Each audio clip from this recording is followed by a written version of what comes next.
And I see leaders who want to take a risk, but keep it quiet. I don't want anyone to see. And if I'm successful, I'll tell you about it at the end of the day. But then it's hard to marshal resources and excitement in an organization if you don't declare yourself.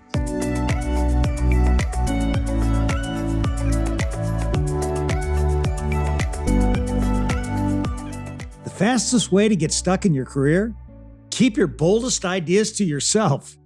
Welcome to How Leaders Lead. I'm David Novak, and every week I have conversations with the very best leaders in the world to help you become the best leader you can be. My guest today is Dave McKay, President and CEO of the Royal Bank of Canada. He spent more than 3 decades at RBC, rising through the ranks with a clear sense of values and vision. And what I really admire about Dave is how he puts those visionary goals out into the open. Look, it's scary to go public with your big goals. Believe me, I know, because in the back of your mind, there's that little voice saying, yikes, if I fail, I'm going to fail in front of everybody. But that's why you've got to hear from Dave today, because you'll see going public with your big goals is how you build momentum.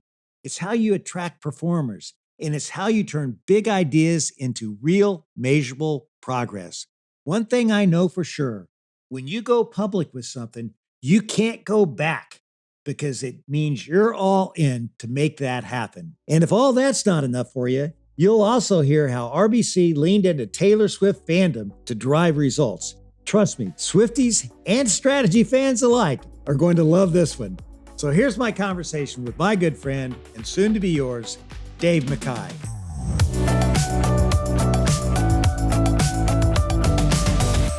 Dave, you got your first job at RBC in 1983, which means you've worked at RBC longer than Taylor Swift has been alive. When you hear that out loud, what goes through your head? Love Taylor Swift. I don't know if you know, we were her sponsor for the portion of the Eras Tour in Canada. And we had a great partnership with her in the tour. And it was a massive acquisition opportunity for us to bring new clients into the organization. So for many reasons, whether it's music or business results, love Taylor Swift. Yeah, for me, it's been a labor of love. I mean, I love this company. I love the people I come to work with every day. So it's been just a wonderful journey of almost 40 years in total. And just love every minute of it. Mostly every minute of it. I know how that goes, but you're CEO, you can't love every minute, because stuff does happen, But I love getting into the mind of leaders to learn how you really make a decision. Walk me through the decision that you made to partner with Taylor Swift and do and sponsor the Eras Tour in Canada. Yeah, music in general has been a big part of our overall sponsorship portfolio. So we sponsor golf, particularly in the United States. We sponsor the Olympics. And we sponsor music. We're a partner of Live Nation. And even though the Eras Tour wasn't a Live Nation concert, we know the music industry very well through our entertainment franchise at City National. So from the confluence of being in music and supporting a lot of the musicians on the banking side through City National, we knew Taylor's team. And it was really Mary, my CMO, who came up with the idea to say, how cool would it be if we sponsored Taylor Swift? I got to give credit to Mary. Mary was a brilliant idea, and it worked flawlessly for us. I read though that this move that you and Mary made in terms of sponsoring the Eras Tour led to incredible results. When you place a bet like that, because this was not cheap, how do you balance the risk versus the reward? It's a great question. You've got to go through, because some of it are soft benefits, some of them are hard benefits. In this case, and a lot of times sponsorship is a soft benefit. You can't directly link it to a business outcome because you could have various offers in the marketplace, other initiatives trying to draw clients in. So how do you pinpoint it to that specific promotion? And golf's a little bit like that. Olympics is certainly like that. But in this case, because we had a ticket inventory to give away, we could link it to a direct business outcome. So we had to make some assumptions up front to say, with these type of opportunities, how many people would apply for a new credit card? Would it really draw? Her brand was riding really high when we did the deal, and still is riding really high. I don't think it was a big stretch, honestly, to say, will Taylor sell? She absolutely sells. And I have to say, I've never seen, an event draw people in from around the world. We had customers from around the world come into the cities where she was performing. But the atmosphere of positivity and unification in a world that's being divided on so many levels was just really a special thing to see. So it was brand aligned, which we always have to do. There are some bands we wouldn't align with, but certainly very much brand aligned, outcome aligned. And we could see, a direct impact to our business, as you referenced, exceeded our expectations for sure. Those are the bets you make. It's a probability. You look at the risks. You say, this is a good play. Let's do it. Let's make it happen.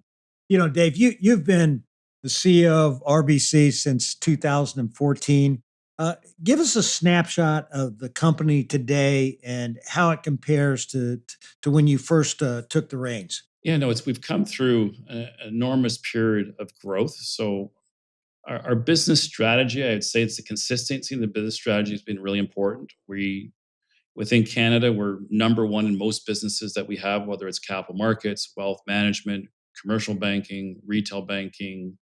We are the number one player with number one market share. And then outside of Canada, we compete in a couple of global businesses that we've done really well in.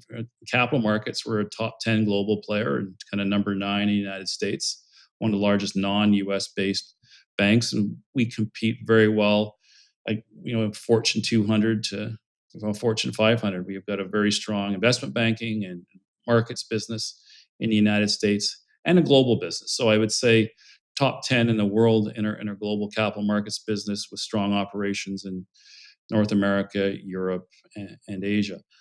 And then the global wealth business, another area we compete outside of Canada exceptionally well with, again, similar footprint. United States, we're the number 5 player in wealth distribution. United States with based on AUA, over 700 billion US in AUA, and then a strong presence in Europe. We're the number 3 player in the UK. So we've got a global wealth franchise. So in Canada, we're all things to all people. Outside of Canada, we really focus on capital markets, wealth, and then commercial banking in the United States with City National. I made that acquisition my 3rd month as CEO about 10 years ago, and that's been a really strong acquisition. So outside of Canada, we pick markets and customer franchises we think we can compete in and do well that link back. We're not a global retail bank outside Canada. Some banks tried that and pulled back. So it's our focus and our consistency of strategy and our execution against that has been really, really strong. And we've taken the business from, it took over about 110 billion market cap to 250. Well, that's impressive. And when you think about the strategic process that you have, how much do you tweak your strategy every year? You tweak the execution against the strategy for sure. Because I think one of the questions I asked my team, we all talk about why we didn't win or where we didn't do well. But just as importantly, you have to ask your team, why did we win? And is it repeatable at the end of the day? Because a lot of leaders assume or don't spend time thinking, we had a great year. Exactly which part of all the things we did worked, which didn't, and which ones are you going to repeat, and which ones aren't even repeatable. Like, I don't have Taylor Swift next year. I wish she would go on concert again on a tour, but I don't have Taylor Swift. So that's not repeatable. So what are you going to do to get 600,000 accounts next year? So helping your team focus on why we won and what you're going to do the same, but what you need to change. So I think you're always thinking about, I call it more the tactics. Within this strategy, you're looking at the environment and how the environment's changing. In the world of tariffs that we have, in the world of AI, geopolitics, are there macro forces that force you to think about serving different segments of the client base, pulling back here, expanding there, serving new markets? So part of my job as a CEO is to constantly look 5 to 10 years out. Where do we need to be? Do we need to be in a different market? Do I need to be bigger in Asia? Yes. Do I need to be bigger in Europe? Yes. Do I need to be bigger in the United States? Yes, I do. How am I going to affect that change? What does success look like 5 years, 10 years from now, organic and inorganic? So that's a big part of the CEO's job. So I'm always testing, asking, learning, thinking, what if we did this? So you're thinking strategically 5 years out, you're executing 1 to 3 against that plan, making sure that you continue to roll forward with strong performance And you keep a horizon of initiatives. You don't just focus on the next year, but what do we have in the 1 to 3 year bucket that's going to perform for us? And then what do you have in the 3 to 5? So I think around horizons and making sure that we have a balanced approach in how we spend our $35 billion of NIE a year. You mentioned tariffs, and I got to ask you this.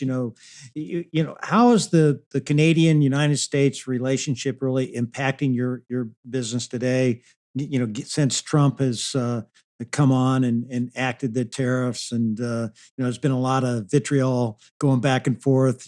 How's this impacting you? I think Canadians are shocked by the vitriol, and we've been closest friends, sharing a common border with balanced trade for 100 years and more, and we've never questioned that. And when you have balanced trade and each side's winning $400 billion going each way each year, we trade a little bit more in energy. You sell us more goods and food, but net it's 450 billion, and we should be focused just on growing both of those, because both nations prosper from that, and we don't have to do it all ourselves.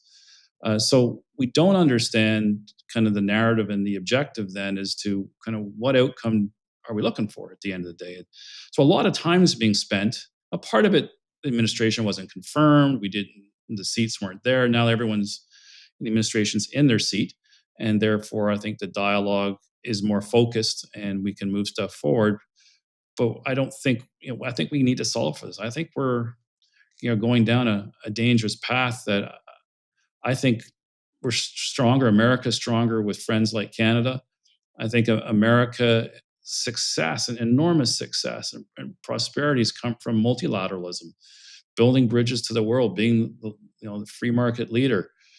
And I think there's a huge benefit to America in doing that. Going down an isolationist path is a different strategy altogether. And I'm worried about it, to be honest. Yeah, I think a lot of people are, and certainly the markets are, at least at this stage for sure. And Dave, you've spent your entire career at RBC, and it's an amazing track record that you developed, and I can't wait to talk more about it. But I want to take you back. What's a story from your childhood that shaped the kind of leader you are today? I grew up in Montreal, and my father was an entrepreneur, small business owner, and I watched my mother and father run this small business for over a decade. And I watched how hard they worked. We imported high-end lighting from Italy. We had the rights to some of the top designers in Italy and Sweden, and we sold it to high net worth individuals in New York and LA and parts of Canada for their homes and their businesses. And whatever didn't sell ended up in our home at the day. So our home looked a little bit more like the Jetsons when I was growing up, of stuff that didn't sell. If people remember the Jetsons, maybe you and I remember the Jetsons, but maybe. Oh yeah. I think I remember that jingle. Yeah, exactly. I won't sing it because I'm not very good at singing. So watching them work so hard really made a big impression on me, and the fun and the challenges of running a small business, how they dealt with their suppliers. And in those days, your suppliers, when they came in from Italy or Sweden, they came over for dinner all the time. And then we got to know them so well, their families would come over in the summer and their kids would stay with us to learn English. So it was very much how business integrated and partnerships. I watched how my father dealt with all stakeholders in the business, his employees. 10 years old, I was in the warehouse kind of rewiring Italian lights for Canadian lighting standards, CSA standards, and pulling wires through this stuff and working with the back office to the sales side. So I saw all elements, and I'll never forget.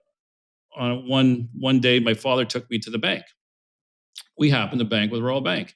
That was my only connection, and we were a small business customer of the bank. And my father walks into the bank, and we were going to make a deposit that day.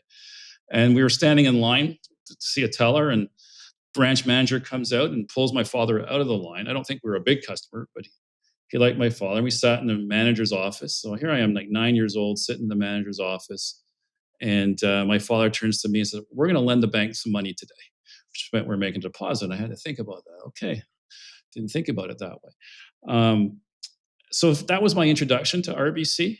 And then tragically, I came home from school one day. I was 13 years old. My father passed away, and that's a seminal event where it kind of changed everything in my life and our family's life and the business life. But I learned a lot from him in those years. I had him from I remember kind of those early years up to age 13, and I learned a lot about the business world and how to build a business from him.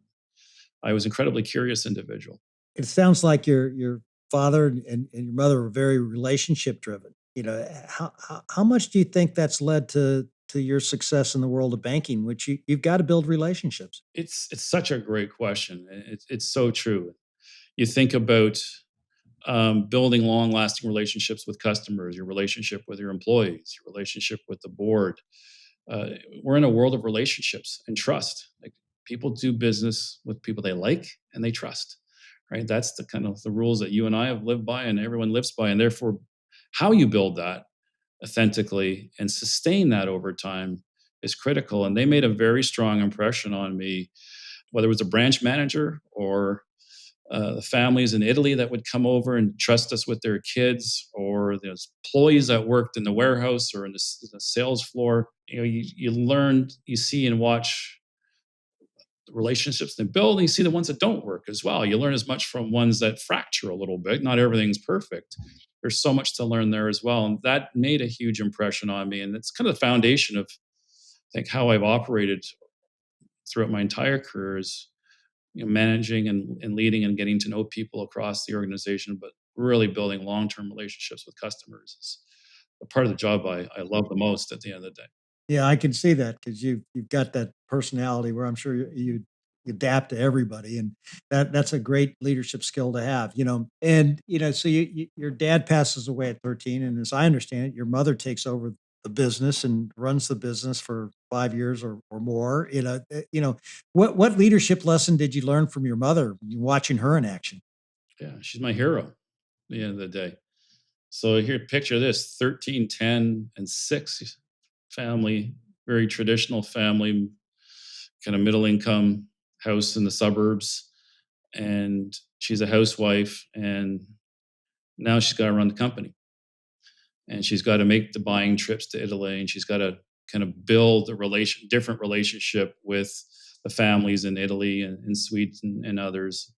And I never forget, like the neighbors would come over, or we go to the neighbors for a week, and she'd go on a buying trip to Italy, and she'd go on a buying trip to Sweden. So I watched her kind of run this business, all elements of it, deal with the loss of my father, and they were very close, and try to raise 3 young kids at the same time. And we all turned out okay at the end of the day. Um, that's pretty incredible, isn't it? Uh, Yeah, Resilience, absolutely. love and Yeah, resilience. yeah, that's great. And then, you started your career in 1983. You mentioned a little bit earlier that as a co-op student in computer programming. Yeah. Even though you didn't stay in that role for very long, what did you notice when you went to RBC about the culture that really made you want to stick around? Yeah. I think my nickname as a coder was Infinite Loop at the end of the day. It was my entry into the bank, and I never forget. I really needed a job, and those days when I walked into the branch manager's office were long before that. I guess I was about 18 or 19 years old, and I got a coding job in the international banking division. For me, I started in the tech side as a coder, as an intern at the University of Waterloo, and that's kind of the MIT of Canada. And it was a great program. I didn't love the coding side of things. I really wanted to be on the business side, on the customer side. So when they came to me after, I guess it was a year and a half of doing this, I was all in to try something different with the bank. But what I loved about the organization was how much they were willing to invest in their employees. Here they took this young person, I think I was 18 at the time, and they said, "We think you have management potential, and we'd like to train you to lead and to deal with customers." And I said, "That's just great." So it was, first it was investing. I was a young person. I hadn't been in any other cultures. I delivered newspapers, been a lifeguard, done these types of stuff to get by, mowed lawns. So this was my first big company, and so it was a great learning journey. It was how I worked with my manager. It was how I saw employees dealing with each other, the respect, the debate with passion, but agree on a direction and implement. You could see that not everyone agreed, but everyone got on with it at the end of the day and worked together. So I saw this culture of working together on behalf of the objective. And then when I got into the customer side of things, that's when I really felt the customer centricity. And it was real. Everything was designed to put the customer first. So it's not just talking about it, but how do your reward systems reward teamwork in a customer? You see so many competitors, so many companies that have divide their employees against the customer, and they fight for the customer, and the customer feels that. At the end of the day, that they're fighting for me. It's about them, not me. When you can present yourself as a unified team in front of the customer, and you work out the compensation, the recognition issues to make that fair, you want the customer to feel the power of the organization is working for them, not for yourself. And I felt that when I moved in and I saw how the organization worked. Here's a company that's got challenges like anyone, but it's customer focus. The systems and the culture work together.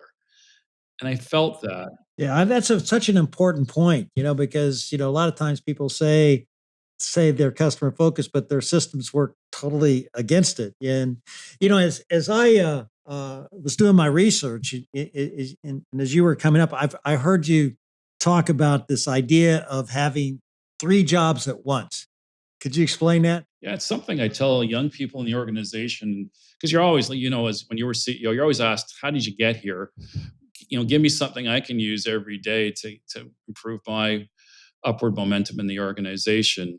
And this whole idea of learning three jobs in every job, and it comes to the foundation of you have to increase your knowledge and learning cadence faster than the people around you if you want to move ahead.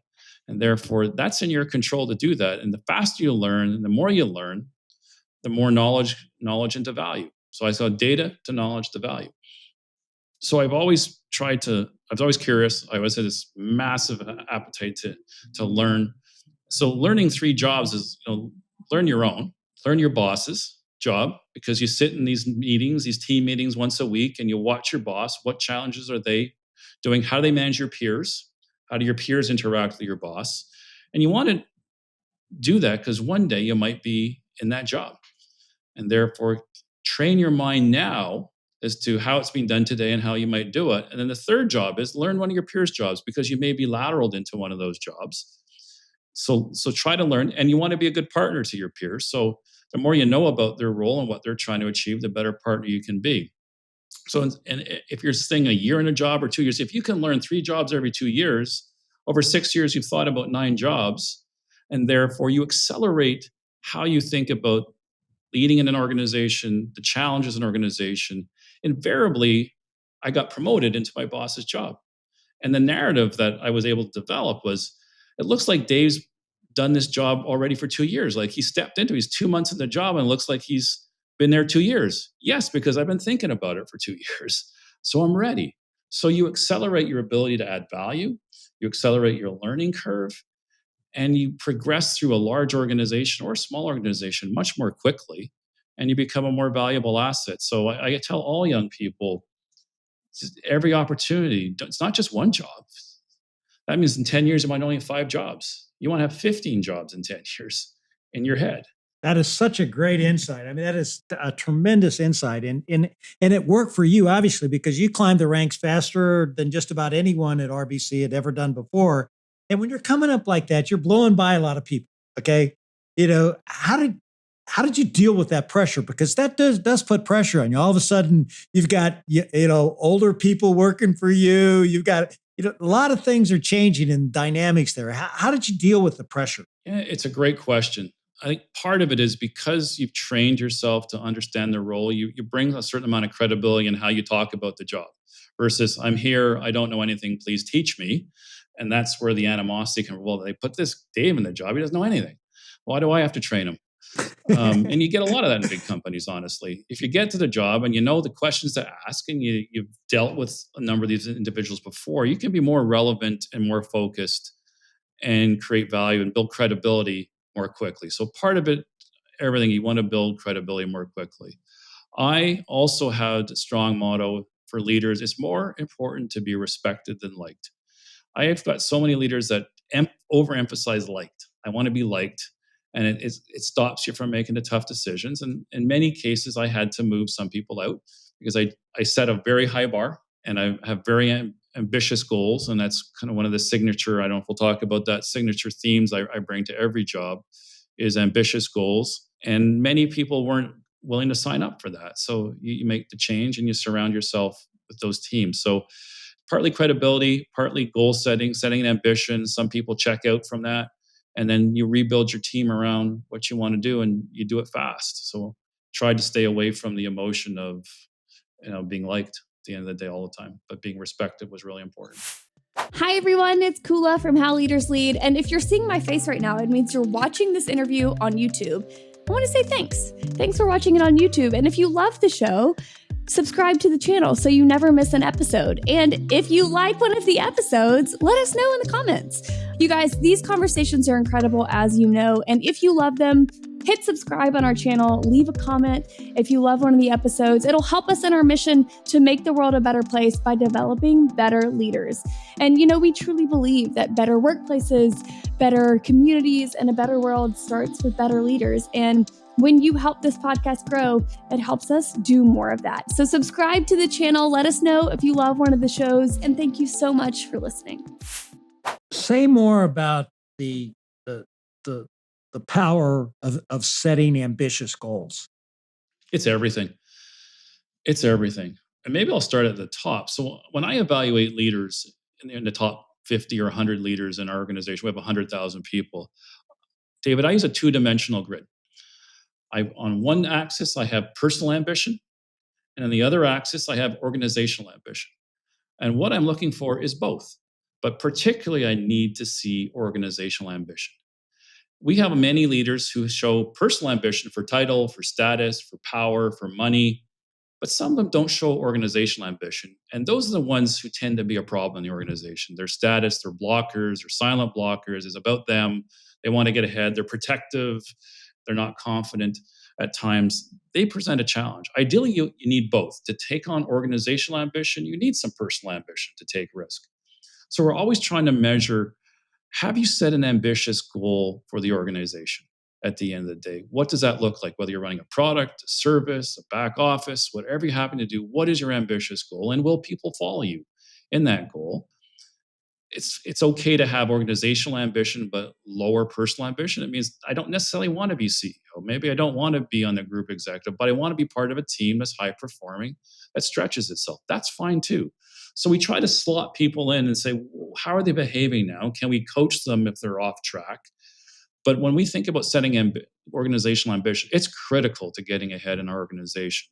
And then we have to coach down. It's so easy to fall back into, let's play it safe. Let's set a budget or a target that we know we can meet because I don't want to fail. And that is not good at the end of the day. So when people set budgets and then we rate it after, well, what's that? We have a note. Did you set an aggressive target or did you set a safe target? And if you beat the safe target, maybe that's not good enough. If you miss the aggressive target, that still might be better. So we have a qualitative approach to our budget setting as well that tries to evaluate up front how much risk did the person really stake their claim to. The other element of taking risks, I firmly believe, is risk-taking in an organization is about declaring yourself publicly. I have a lot of leaders, and I see leaders who want to take a risk, but keep it quiet. I don't want anyone to see, and if I'm successful, I'll tell you about it at the end of the day. But then it's hard to marshal resources and excitement in an organization if you don't declare yourself. So I really push my leaders, and we're going to have an investor day in 10 days, and each one of my leaders can get up and declare themselves publicly in front of investors. I'm going to drive the organization to here. These are my KPIs. You can measure me every quarter against it. That's how we play.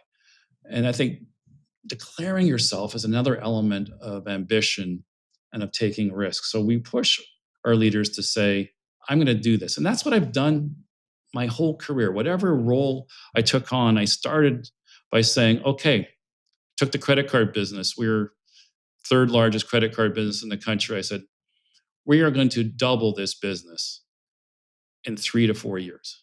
And I saw people in the back row of the auditorium rolling their eyes and snickering and saying, he's out of his mind. And I go, no, This is how we're going to do it. And then you take these big goals and you start breaking them down. So if we're going to double the business, I need this many new customers. I need each customer to use their product this much. I need to take out this much cost.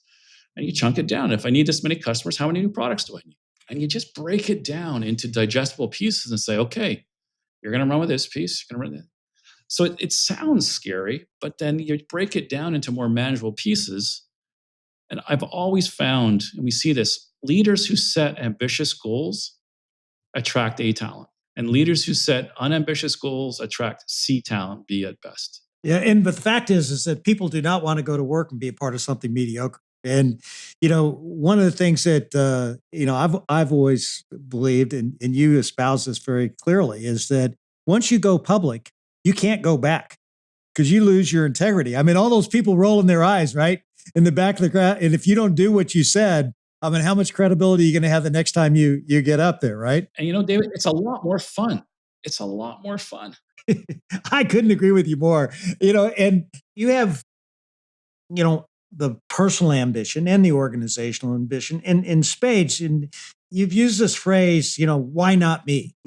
Well, when did this "why not me" phrase start to shape your thinking? Now, how early on were you in your career where you started thinking, why not me? Why not me kind of came out early in my career when I was a co-op student and I joined the firm full time in the 90s, as you pointed out.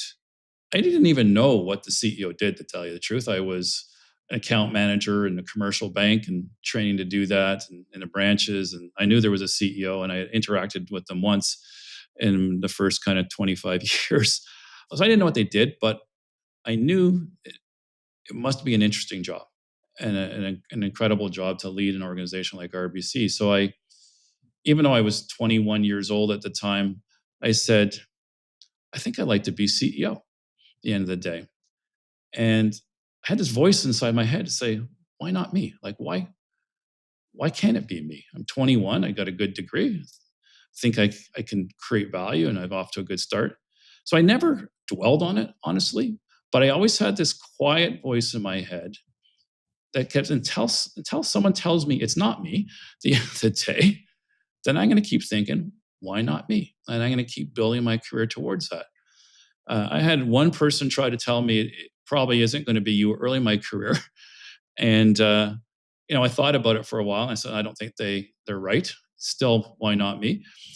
And so I always had this quiet. I never talked to anybody really about being CEO right up until the last couple of years, until I was made CEO. But I always had this quiet confidence that it could be me.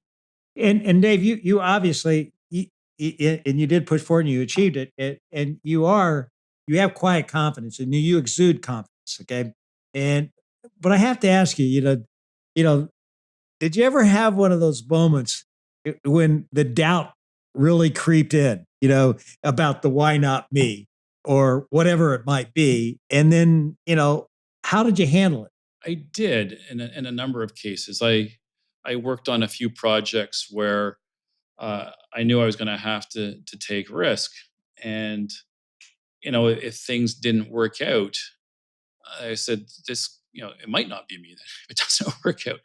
So for the most part, I always took that risk saying, if it's not here, it could be somewhere else at the end of the day. So I think one of the things that gave me psychological freedom to take risk in the organization, because I was always viewed as someone who's willing to take risk, to take larger bets and to innovate.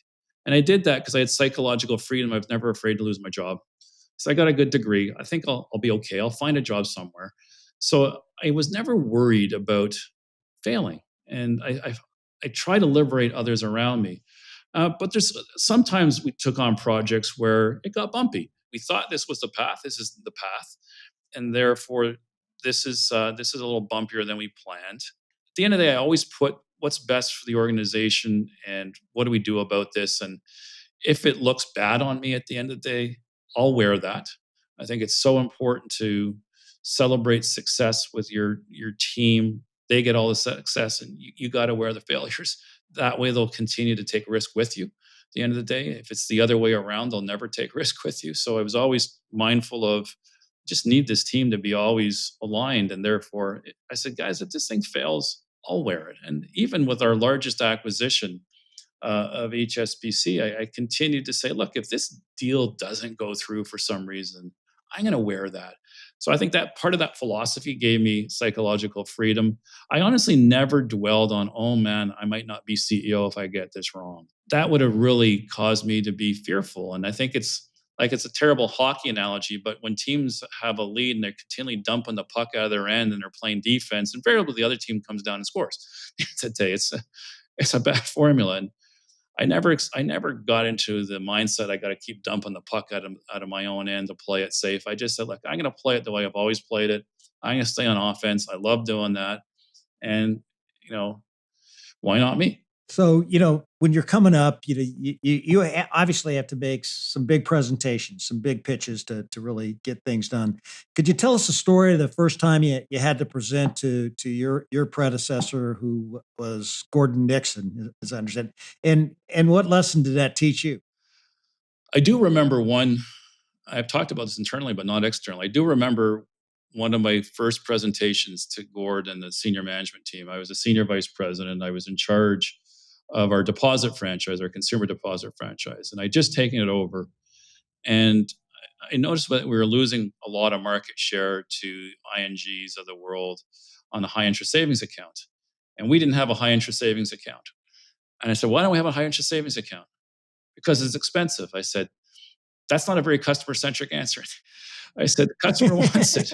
Why don't we have it? I didn't get a good answer. I said, well, we're going to build one at the end of the day. And then the team came to me, do you realize how much money we're going to lose if we build this product? And I said, do you know how many customers we might lose if we don't? I said, well, they said, you're going to have to go get an approval from Gord to launch this because we don't normally do products that lose money.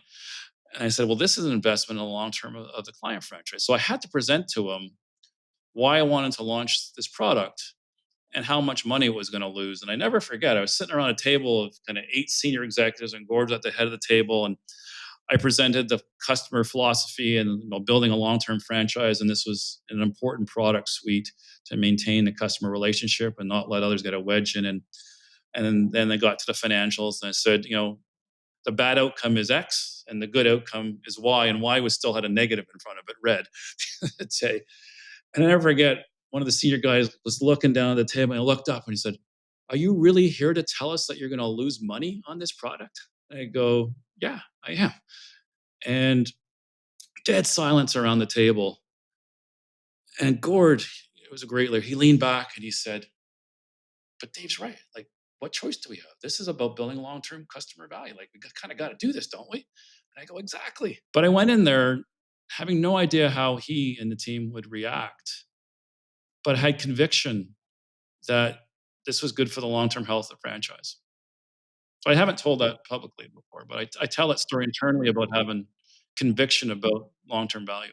Here you are now. You used to be pitching the ideas. Now you're getting pitched too. And so how did the earlier experiences that you had, pitching ideas to Gordon or top executives, how has that shaped how you listen and respond to the people who are pitching you now? It's so important because you got to recognize how scary it is to come and pitch to a CEO at the end of the day.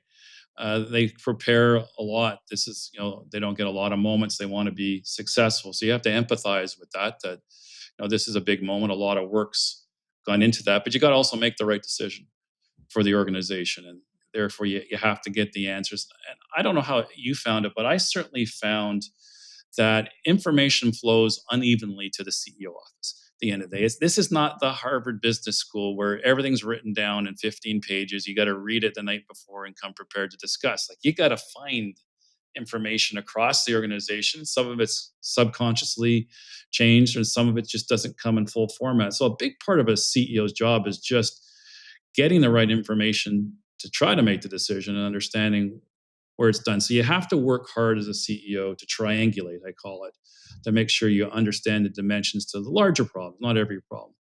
And therefore, you have to work with people and recognize some of their tendencies to say, Am I getting the whole story or part of the story? Do you have the context of how this could impact the organization, or is because of the role you have in the organization, your context is limited and you might not see everything else, which often happens, and therefore senior people bring more context, more connectivity of what happens. So I'm very conscious of context. I'm conscious of the moment in time, and then opportunities to develop an individual. So if there's holes in the kind of thinking or theory, you kind of have to gently walk people through. Doesn't impact this decision, but I said next time it would be good if maybe we looked at it this way, or we brought a different framework to analyze the problem. But for this decision, I'm okay moving forward or not.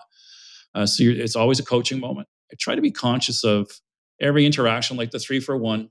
How can you help the team and this individual in the short term and the long term be better leader, better thinker? We'll be back with the rest of my conversation with Dave McKay in just a moment. But he's not the only leader who understands the power of a big vision. Taco Bell CEO Mark King also believes in big aspirations. He says they're key to unlocking new levels of creativity on your team. I believe that we have to try to do something extraordinary. And that changes depending on where your company is, where your brand is. But I just really believe in chasing something that's really out of reach. And I would just say we need a big aspiration. And my aspiration here wasn't fixing the world. It was 10% same-store sales growth. Because I believe that if you have this big aspiration and your thinking is here, meaning you don't know how to get there, you fill that gap with creative ideas. And so for me, it's unlocking the potential of people to find new creative solutions to be disruptive by driving with a big aspiration and filling that gap with creative ideas. Go back and listen to my entire conversation with Mark, episode 163, here on How Leaders Lead. We talked earlier about what you found attractive when you were just joined RBC in terms of the culture and the work environment. Now, as the CEO, you're shaping the culture. What are you trying to bring to RBC from a cultural standpoint that's new and different, or you think will take the company to the next level? The way I describe it to the team is when you're the market leader, you're on the open road and there's nobody in front of you to mark. Like so many competitors get up in front and say, look, hey, we want to beat Royal here. We're going to match Royal here. We're going to take market share from Royal. So they're targeting you and you're going down the road and they're trying to beat you. We have open road in front of us. So we have to take the turns for the first time. And therefore, you're really coaching people to think about boldly looking at the road ahead as a number one market player. And how do you coach them to really ambitiously want to take the corners at speed? And as we like to say, let's take the middle of the highway and let's force our competitors, if they want to try to pass us, to be in the ditch, because we got the middle of the highway and there's no room for anybody else. So as you think about, as I call the culture of a winning culture from the front, like we are not copying people. We have to create. And therefore, you're creating the strategies of the future. You are always scanning for best practices, and we're not arrogant that we don't think our competitors can hurt us. We're always looking over our shoulder to say, are they coming at us? What are they trying to do? So we're very conscious of that because everybody does something well. But we're also trying to create a culture of you're out front. You got to figure out the next move and you got to execute it. And you're not copying it from anybody. And that requires a different type of leadership and mindset. It's like a winning team taking the floor. We take the floor. We expect to win. That's our culture. We don't just want to try or do okay. We expect to win because our investors expect us to win. I had heard you were competitive. Okay, you are. I'm a little bit afraid to play in golf or anything right now because you're going to take no prisoners and you're going to win. Okay, and competition is a great thing. I mean, being a competitor is a great thing and something that I valued in people. But sometimes people can misinterpret it, okay, or they don't quite get what you mean by it. How do you help everybody understand the competitive, animalistic attitude that you have? I am hyper competitive, but I also, if you ask me how do I define myself, I know I'm competitive, but I also balance it with the how, because our culture is about the how as well. So it has to be both. If we're 160 years old, We plan on being here for another 160 plus years. So how you do business is critical. And that's what our clients really value in us, is that we'll do the right thing and we're playing for the long term. So you want to win, but you're not just playing the short term win game, you're playing the long term win game. And sometimes that means you got to give here and you got to give there to get it. So we very much build a culture of the how. How do we play together internally? We talked about structuring systems and rewards to promote teamwork. Like a referral equals a sale. Don't fight over the sale. If you find the customer, this is a better place for the customer, you'll get credit too in your sales target. So referral equals a sale. So you're constantly making sure that you talk to partnership, you talk to client first, you talk to how.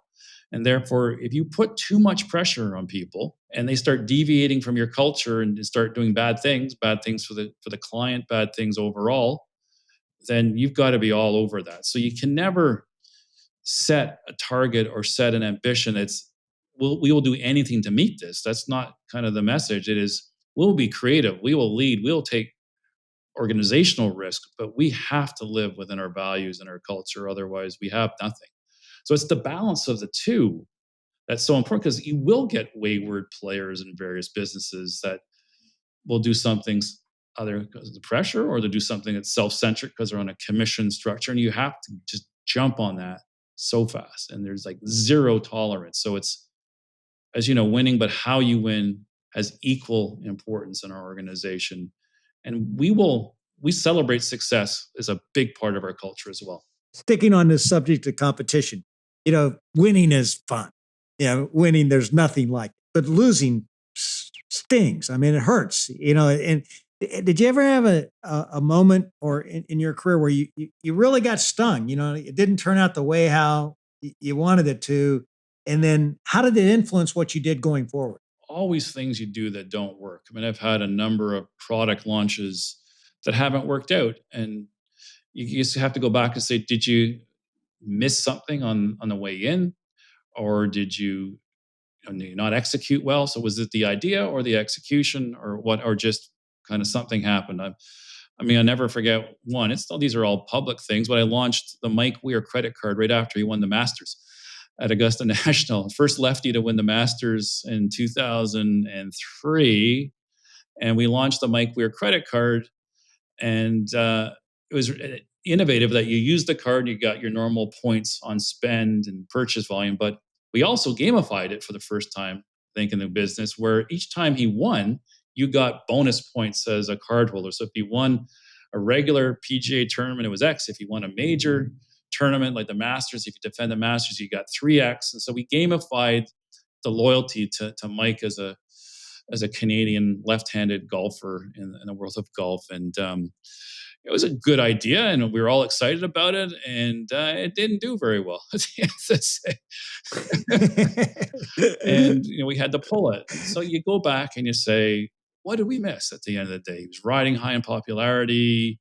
The card just didn't sell, and it didn't resonate with enough Canadians. And we missed some stuff along the way, and we could have executed better. Other things, I put employees into our largest drugstore chain, and we opened up kind of an RBC kiosk, and I had employees there, and I said, look, there's 10 million non-customers that walk into these drugstores, like it's the Ready Aid or the Walgreens of America.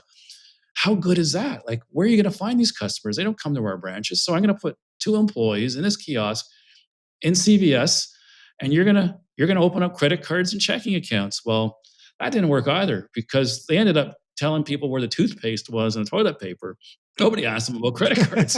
So they end up being free employees for CVS at the end of the day, or equivalent here in Canada. So stuff doesn't work, but they were good tries. You invest time in it, you invest energy, you go back and say, what would we have done differently? And you kind of move on. And I think you just have to kind of say, hey, not having works, let's learn something from it. And often you do learn something and you just pivot to something else to say, well, if the product looked like this, maybe it would have worked better. And just never be afraid of those moments. You mentioned earlier that you made a big acquisition 3 or 4 months into your tenure as CEO. How'd you muster up the courage to do that? I mean, you definitely weren't playing it safe. Yeah, I think the investor said, "Who is this guy?" 3 months in, he makes the largest acquisition in RBC's history. Part of the story is I've been thinking about it for 2 years. I had the chance to talk to the board about it for 2 years about the strategy. We had a Southeast regional banking operation in North Carolina. We sold that before I became CEO. I always felt it was so important that we had to have a commercial banking operation in the United States and private banking. So I was anxious to re-enter the US with a different strategy. And I had to time, even though I was running Canada, I wasn't even running the US. I didn't know I was going to be CEO. I believed for the benefit of RBC, I should work on this and think about it. And if I'm CEO, I can execute it. If I'm not, then whoever is will do it. So I was given the freedom to work and think and talk to some potential acquisition targets. And I worked on one that I thought I was going to do a deal with, and then decided not to, and then but got to know Russell Goldsmith and the Goldsmith family as well as another opportunity. So I was thinking about it, and we went pens down a number of times through that process. So honestly, when I got there, I became CEO. We were pens down at that point, and I had to think, okay, I can make this happen now. It's within my bailiwick to do that. But I had a number of people on my team that weren't sure it was the right thing. I had to convince them to do that. So it was a pretty bold move 3 months in, because you don't know the job that well. You're learning the job. You're trying to manage all these stakeholders. You really want to take on an acquisition at that point, your largest acquisition. And my instinct was, don't wait. You've got an interested party. They fit the strategic framework that you're trying to do. They're culturally aligned to you.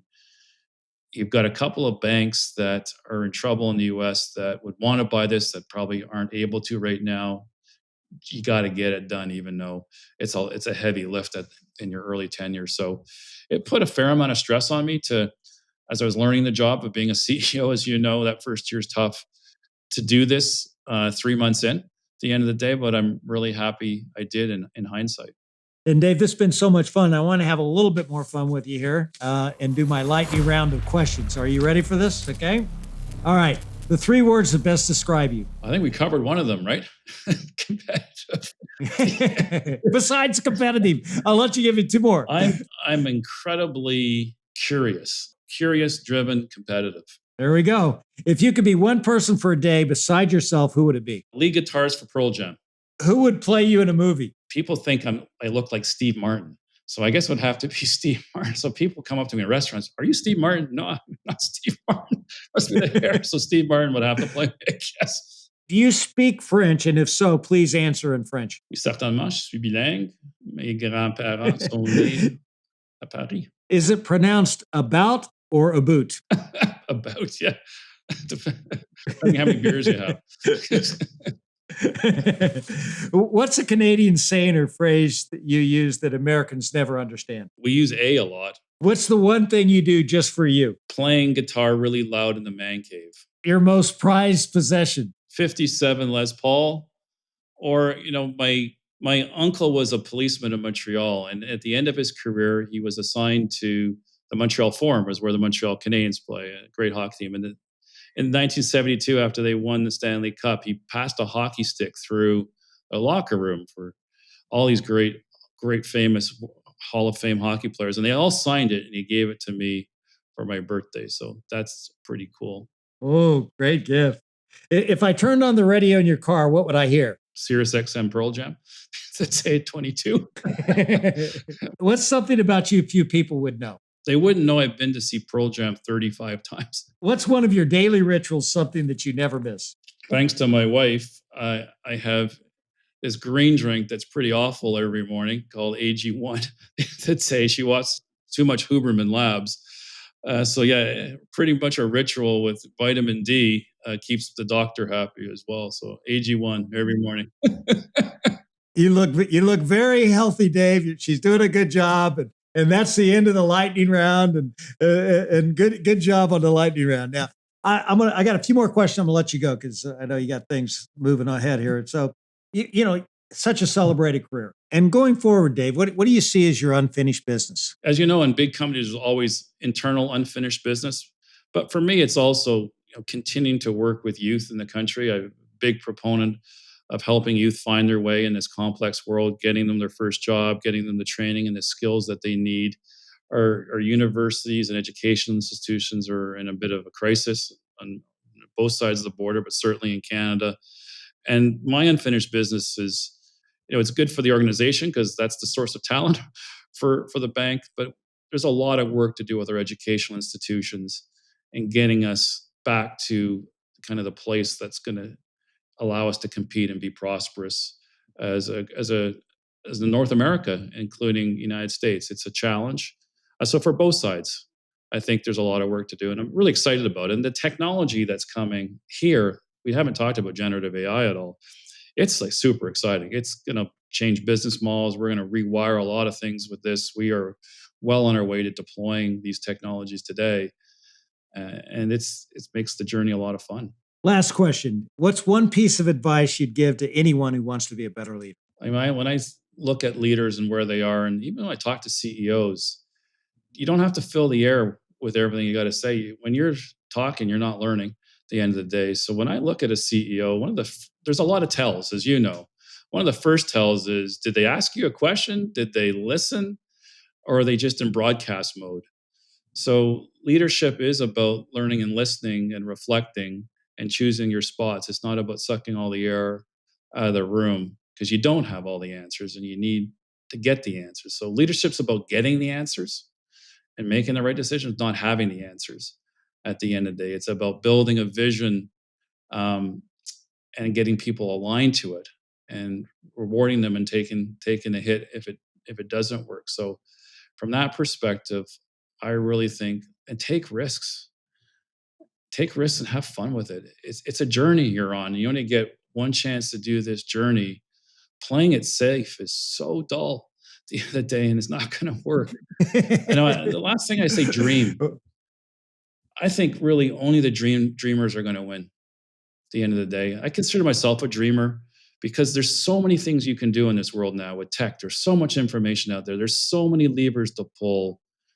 Don't be afraid to dream. The dreamers are going to win. Well, that's great advice. And, I knew I was going to enjoy this conversation, but there's a reason why you've had so much success. And I want to thank you for sharing all your insights. This conversation is chock full of great leadership insights. And I appreciate you taking the time to share them with us. Thank you very much, I really Dave. appreciate the opportunity. And I've been looking forward to this. So thanks for the opportunity.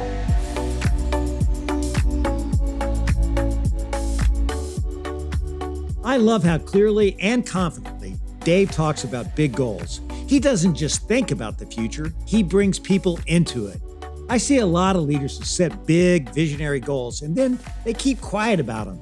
And it's understandable because putting your goals out there means putting yourself out there. But when you go public with a big goal, everything shifts. You create alignment, you build trust, and you attract people who want to help you make it happen. Do that, and you won't just move your projects forward, you'll move your career forward too. So this week, ask yourself, what's a big, bold goal you believe in, but haven't said it out loud to your team yet? Reflect on what that is and why you're holding back. No one gets up every day wanting to be part of something mediocre. Go for greatness, set big goals, and make sure everyone on the team knows they are key to making it happen. So do you want to know how leaders lead? What we learned today is that great leaders go public with their big goals. Coming up next on How Leaders Lead, I'm talking with renowned media executive Mark Shapiro. He's the president and managing partner of WME Group. And he's the president and chief operating officer of TKO, the parent company of both UFC, that Ultimate Fighting Championship, and WWE, World Wrestling Entertainment. It's an eat what you kill world, right? People have to deliver. Now, they need to know the expectations. They need clear feedback. They need performance reviews. They need resources and tools, right? They need help getting there. But as long as everyone understands upfront what we're aiming for, what the measure and the metrics of success are, then it's full throttle to get there. And if you get there, everyone wins. So be sure to subscribe to YouTube or wherever you get your podcasts so you don't miss it. Thanks again for tuning in to another episode of How Leaders Lead, where every Thursday you get to listen in while I interview some of the very best leaders in the world. I make it a point to give you something simple on each episode that you can apply to your business so that you'll become the best leader you can be.